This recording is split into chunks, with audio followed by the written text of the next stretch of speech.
Bienvenue au service français de Freedom Center International. Le message que je veux partager avec vous aujourd'hui, c'est sur le fait que c'est important pour nous de changer la manière de réfléchir si on veut évoluer dans la vie. Et donc j'ai intitulé mon message « Change ta manière de penser si tu veux évoluer dans la vie ». Et je ne sais pas combien d'entre vous ont vu certaines personnes qui ils sont restés dans la même manière ou dans la même manière dont ils réfléchissent ou la même manière dont ils voient les choses et la même manière dont ils font leurs choses et ils ne veulent pas changer. Et tu vois, puis tu dis, mais regarde, ta vie n'avance pas, tu es toujours en train de faire les mêmes choses et tu vois que ça ne marche pas, mais tu es toujours dedans. Et aujourd'hui, c'est de ça que je veux parler, c'est le message que le Seigneur m'a mis à cœur. Et le message, je l'ai pris du livre de Romains, le chapitre 12, le verset 1. Verset 2, pardon. Romains 12, verset 2.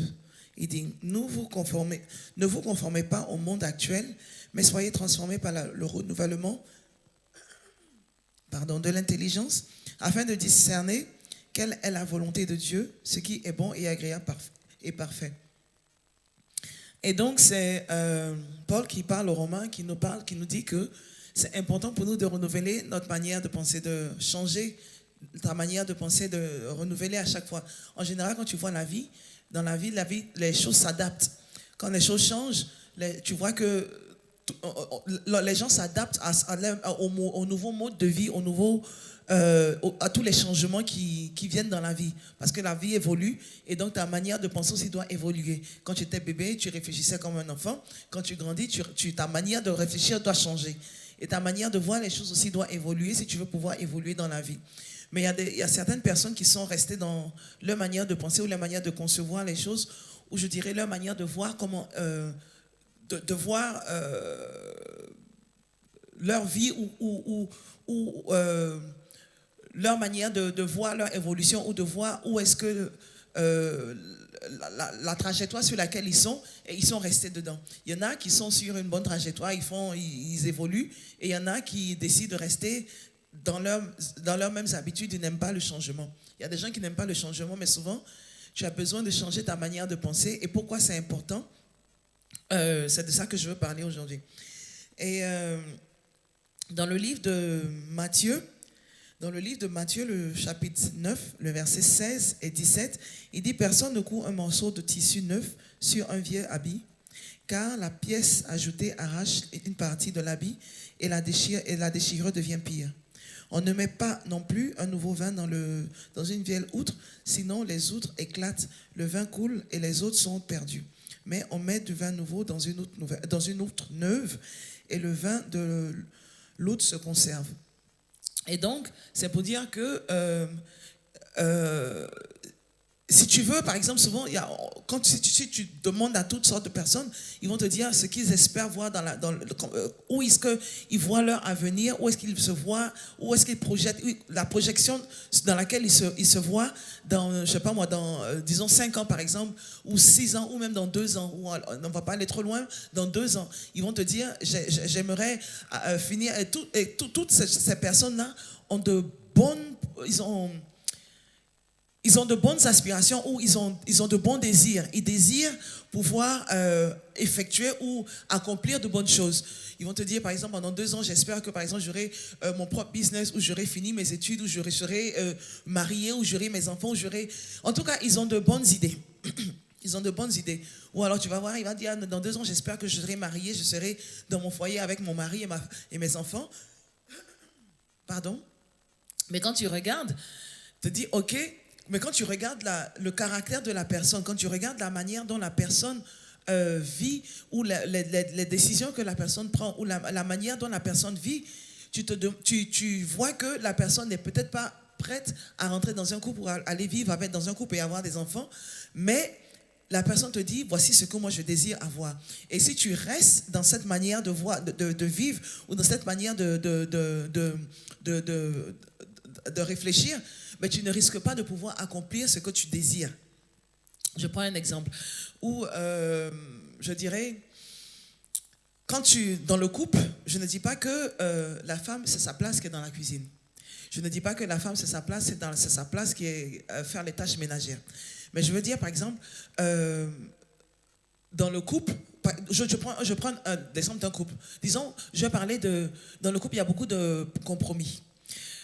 Quand tu rentres dans un couple, quand tu vis avec quelqu'un, il y a toujours un compromis. Parce que c'est deux personnes qui ont leurs habitudes, qui viennent maintenant vivre ensemble et qui apprennent à se connaître. Et donc, au début, vous allez avoir plein de frictions et tout ça, mais vous apprenez à vous connaître. Et en fonction de là, maintenant, vous évoluez. Et il y en a qui vont devoir faire, il y a une personne qui va devoir faire un peu plus de compromis que l'autre. Et si tu es ce genre de personne qui, tu as l'habitude, par exemple, avant de me marier, ben, j'avais l'habitude de sortir avec mes copines et aller passer le week-end avec mes copines et revenir. Je pouvais partir le vendredi, revenir le lundi. Je pouvais faire tout ce que je voulais parce que j'étais seule. Quand je me suis mariée, j'ai vu que ce mode de vie-là ne pouvait plus continuer. Il fallait maintenant que j'apprenne à rester à la maison tous les jours, rentrer à la maison. Quand tu finis le travail, tu viens à la maison. Et quand on a eu des enfants, maintenant le mode de vie aussi devait changer. Je devais apprendre tu dois rester à la maison, t'occuper de tes enfants, t'occuper de ta famille, t'occuper de ce qui est nécessaire. Il y a des compromis et il y a des choses que tu veux faire et que tu ne peux pas faire, tu dois compromettre, il y a des compromis. Mais si tu es ce genre de personne qui, non, moi en tout cas, je ne veux pas me sacrifier pour qui que ce soit, je veux que dans ma vie, je veux me marier, mais je veux aussi continuer de vivre comme je vis, aller faire la fête quand je veux, mais je n'ai pas besoin de dire à mon époux, ma épouse, où je suis, où je vais, où ce que je fais. Tu veux vivre comme si tu es seul, mais en même temps tu veux rester dans le mariage, ça ne peut pas aller ensemble. Et donc dans la vie tu es obligé de pouvoir changer ta manière de réfléchir. Si la manière dont tu vois les choses n'est pas en ligne avec là où tu veux être, ou la trajectoire que tu as tracée, où tu vois ta vie avancer. Et donc, c'est important pour nous de changer notre manière de faire les choses. Et c'est pour ça qu'il dit, c'est bien de renouveler notre manière de réfléchir. Quand tu vois, tu analyses, ok, voici où je veux être, voici la trajectoire sur laquelle je suis, mais voici où je veux être. Est-ce que les deux se marient? Si les deux ne se marient pas, ben, tu sais que tu dois changer ta manière de voir les choses, tu dois changer ta manière de réfléchir. Et quand tu regardes, en général, souvent aussi, il y en a qui se disent, oui, j'aimerais être à tel point, mais je n'ai pas la capacité ou je ne pense pas que je vais pouvoir. Mon désir, c'est par exemple d'arriver du point A au point B, mais quand je me regarde, je ne pense même pas que je vais pouvoir faire la moitié du chemin parce que non, je ne pense pas que c'est ça pour moi. Mais j'aurais aimé, mais je ne pense pas que ce soit pour moi ou je ne pense pas que j'ai la possibilité de le faire. Mais si tu veux pouvoir arriver du point A au point B, tu ne peux pas te dire que tu ne peux pas arriver. Ou je prends un exemple de quelqu'un qui, par exemple, qui a son examen, qui a des examens, où tu as lancé des applications dans différentes universités, et puis on t'a dit, ok, oui, voici les universités qui t'ont choisi, qui ont décidé de te prendre, à condition que tu arrives à avoir une certaine note dans certaines matières. Et puis, bon, ben, quand tu regardes ta vie, tu regardes où tu es en ce moment, tu vois que vraiment, il te sera vraiment difficile de pouvoir avoir les notes qu'on te demande. Mais rien n'est impossible. Je connais quelqu'un qui était dans cette situation-là, mais rien n'est impossible. Où la personne avait les notes qu'on lui demandait, et là où elle n'était pas, cette personne n'était pas à mesure. Quand tu regardes la trajectoire où tu es là, même les professeurs disaient que c'était impossible pour elle de pouvoir arriver à l'endroit où elle allait. Mais la personne a dû travailler maintenant pour changer sa manière de voir les choses. Parce que tout le monde, si tu comptes sur tout le monde pour te dire que tu vas pouvoir accomplir ce que tu désires accomplir, ben tu te trompes. Si tu penses que les gens vont t'encourager pour que tu puisses avancer, pas tout le monde va t'encourager. La plupart du temps, ils vont te dire, voici ce que je vois. Quand je regarde, je ne pense pas que ce soit fait pour toi. Mais la personne a dû changer sa manière de voir les choses. Et ça s'est manifesté aussi dans sa manière dans la compréhension sur la matière sur laquelle elle faisait. Et à la fin, elle a pu faire les examens. Bon. Ou alors, je prends aussi l'exemple de quelqu'un qui, il est sur les réseaux sociaux, vous pouvez aller vérifier aussi son histoire. C'est, comment il s'appelle encore déjà? Son nom m'échappe, mais il est sur les réseaux sociaux. C'est un animateur qui bégayait énormément, il bégayait énormément. Il avait bégaiement où il ne pouvait même pas parler. Il ne pouvait pas parler. Il bégayait, son bégaiement était vraiment sévère. Et quand il était petit, on lui a demandé qu'est-ce que tu veux être dans la vie. Et puis lui, il a écrit sur sa pièce sur son bout de papier que lui, il voulait être présentateur à la télé. Et donc tout le monde se moquait de lui. On dit, mais combien de temps va passer ton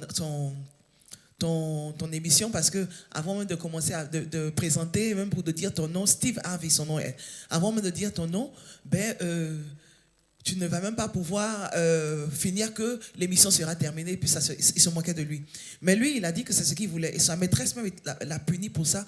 Comment est-ce que tu peux dire que tu veux être à la télé, présentateur à la télé? Est-ce que dans ta famille, il y a quelqu'un qui est à la télé? Est-ce que dans ta famille, il y a quelqu'un qui est à la télé? Pourquoi est-ce que tu veux présenter? Lui, il a dit ce qu'il voulait, ce qu'il désirait. Mais tout le monde a commencé à tuer son rêve. Même sa maîtresse allait parler aux parents qui l'ont puni aussi. La mère qui dit, je vais parler avec ton père. Mais il a gardé son bout de papier. Lui, c'était son rêve et c'est ce qu'il voulait. Il a transformé sa manière de voir les choses. Parce que quand tu regardes, la vie ne va pas te permettre d'avoir ce que tu veux aussi facilement. Mais si tu changes ta manière de voir les choses, si tu te vois, si tu arrives parce que tu n'arriveras pas à pouvoir obtenir ce que tu n'arrives pas à voir. C'est difficile pour toi de pouvoir obtenir ce que tu n'arrives pas à voir. Mais si tu te vois marcher dans cette direction-là, si tu te vois accomplir ce que tu désires, mais tu as déjà fait 50% du travail. Et quand tu regardes, et il a travaillé sur ça. Aujourd'hui, il parle comme si quelqu'un qui ne bégayait pas. Si on te dit que ce monsieur-là, il bégayait, tu vas dire que c'est impossible. Il est drôle, il fait la comédie, il a plein d'émissions télévisées, et c'est un multimilliardaire. Et au début, quand tu regardais son début, tu ne pensais pas qu'il allait pouvoir accomplir ce qu'il a accompli. Et donc, c'est pour dire qu'il a transformé sa manière de voir les choses. Mais qu'est-ce qu'il a fait? Qu'est-ce que la Bible nous dit de faire? La Bible, dans le livre de Habakkuk, le chapitre 2, le verset 2, il dit, l'Éternel m'a répondu et il m'a dit, mets la vision par écrit, grave-la sur des tablettes, afin que l'on la lise couramment. Et donc, c'est-à-dire que, comme je l'ai dit, tu mets la vision, tu dois la mettre sur écrit. Et quand tu regardes aussi, la Bible nous dit que la foi, elle vient en écoutant. Et plus tu lis, plus tu t'entends lire, parce que la voix interne, c'est aussi une voix, c'est quelque chose que tu entends. Et plus tu la lis, plus ton cerveau enregistre. Plus tu la lis, plus ton cerveau enregistre. Plus tu lis ton plan, plus ton cerveau il enregistre, et ça devient maintenant une réalité. Et c'est pour ça que tu vois les hommes d'affaires, ils ont toujours leur tableau de bord de vision, où ils ont leur vision, ils écrivent la vision, ils la font de manière détaillée, tout ce qu'ils veulent accomplir, et ils disent que si tu l'as déjà fait, tu as déjà fait au moins, je dirais, 50% du travail sur le changement de ta manière de réfléchir. Et si tu arrives à changer ta manière de réfléchir, tu vas pouvoir accomplir ce que tu désires. Et la Bible nous dit, il dit changez votre manière de réfléchir, changez votre manière de voir les choses. Si tu veux pouvoir avancer dans la vie, il va falloir que tu puisses changer ta manière de voir les choses. Il y avait aussi, dans les années 1900, je ne me rappelle plus trop, avant, on disait que c'était impossible à quelqu'un de pouvoir courir une mile en moins de 4 minutes. Et il y a quelqu'un qui l'a fait en moins de 4 minutes. Et c'était un étudiant, parce que avant lui, personne n'avait pu accomplir ça. Et quand c'était Barnester, son nom, et quand il a pu courir ces une mile-là dans les moins de 4 minutes, dans le délai où on avait dit que c'était impossible, après lui, quand les autres, ils ont vu que c'était possible, même les étudiants et tout ça, arrivaient maintenant à courir les une mile pendant... dans les délais. Ils cherchaient à battre son record. Et ils arrivaient à battre son record. Et pourquoi avant, personne ne l'avait fait? Mais depuis que lui, il a pu battre ce record-là, tout le monde maintenant a pu battre ce record parce qu'ils ont pu voir. Et donc, c'est important pour nous de changer ta manière de voir les choses, parce que si tu n'arrives pas à voir ce que tu veux accomplir, il te sera vraiment difficile de pouvoir l'accomplir. Si tu désires avoir ton business, avant même de le faire de manière physique, faut te voir dans ce business-là, vois ce que tu es en train d'accomplir, vois où est-ce que tu veux ton business aille. Si tu peux voir même dans les 10 ans qui suivent, vois dans les 10 ans qui suivent, mais il faut te voir et il faut écrire. Voici le plan que je veux faire, voici ce que je désire, voici ce que je vois, voici ce que je vois, je me vois accomplir dans 2 ans, voici ce que je vois accomplir dans 3 ans. Parce que Habakkuk, il nous a dit dans le chapitre 2, verset 2, il dit, accomplis ce que tu veux, il faut écrire. Il dit, écris, il dit, c'est le Seigneur qui lui a dit. Il dit, écris la vision et qu'on la lise couramment. Que tu la lises couramment parce que plus tu lis, plus ça devient une réalité dans ta vie. Mais si tu la laisses dans ta tête, tu ne risques pas de l'accomplir. Mais si tu l'écris et que tu n'arrêtes pas de la lire couramment, tu vas voir que tu vas commencer à imaginer. Et maintenant, au plus tu lis, plus tu vois, il y a les détails qui viennent. Et plus tu l'écris, et plus il y a des détails qui viennent, et plus tu écris. Et c'est pour ça que c'est important de changer ta manière de voir les choses. C'est important pour nous de changer notre manière de réfléchir. Je me rappelle, il y avait dans ma vie, j'avais eu aussi une situation où j'avais commencé un travail, je l'ai partagé à plusieurs reprises, où j'avais commencé un travail et là on utilisait Excel et ce travail, moi ma connaissance Excel était vraiment basique. Et dans ce travail-là, la Excel était intense.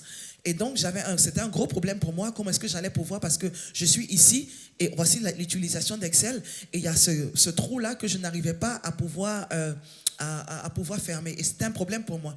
Je venais de commencer, vraiment j'avais des problèmes. Et j'ai eu un coup de fil de quelqu'un de l'église qui m'a dit que Dieu lui a dit de me dire que je suis suffisamment intelligente. C'est tout, c'était le message qu'il m'avait donné. Et je me suis assise sur ce message. Et donc, à chaque fois que j'avais des difficultés, je dis, je suis suffisamment intelligente. Je vais pouvoir trouver la solution. Je dis, Seigneur, ouvre-moi mes yeux, parce que tu m'as dit, je suis suffisamment intelligente. Et j'arrivais à voir ce qui se passait et comment il fallait maintenant faire mon travail. Au point où, quand j'ai décidé d'évoluer et de laisser le boulot et d'aller dans une compagnie, quand je partais, on me demandait, mais où est-ce que tu as appris Excel? Parce qu'ils étaient convaincus que j'avais fait des études d'Excel parce qu'ils se disaient que ma connaissance d'Excel était vraiment avancée.